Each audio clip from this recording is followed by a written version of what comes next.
In today's video, I'm going to teach you how to reconcile your credit card transactions in QuickBooks Online, a vital task for ensuring your financial records remain accurate and up to date.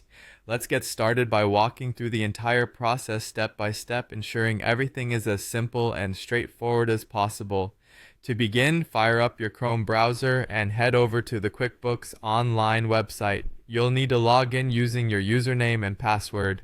This is your portal into a comprehensive digital accounting environment designed to make managing your finances smoother and more efficient.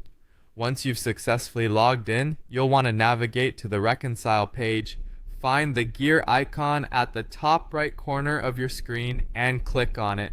In the drop-down menu under the Tools section, you'll see the Reconcile option. Give it a click and you'll find yourself in the reconciliation area, ready to ensure your credit card records are current and accurate.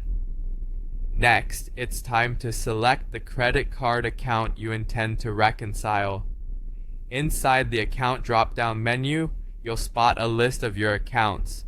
Choose the specific credit card that you want to review closely. It's crucial to double check that the statement ending date and the ending balance match the figures on your credit card statement.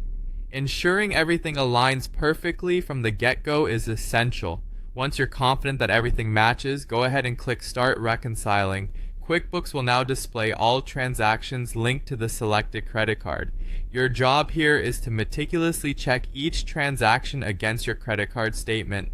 This step is of utmost importance, and although it might require some time and attention, it guarantees that every figure adds up correctly. If you encounter any discrepancies, there's no need to worry. You can easily edit a transaction by clicking on it and making the necessary adjustments. This feature offers the flexibility to correct any small errors along the way. In cases where multiple cardholders use the same credit card, it's essential to ensure each transaction is assigned to the correct cardholder within the named customer field. This level of detail helps maintain clear records of who is responsible for each charge. Additionally, QuickBooks offers the option to split transactions, allowing for precise allocations if part of the expense belongs to one cardholder and part to another. This ensures accurate accounting and detailed record keeping.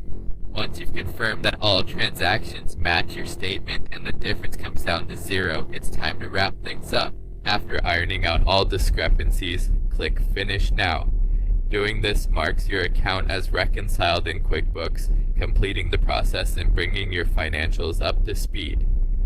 And there you have it. You've successfully reconciled your credit card transactions in QuickBooks Online, reinforcing your financial accuracy and ensuring your books are in order. Thanks for tuning in, and I hope this guide helps you manage your finances more effectively.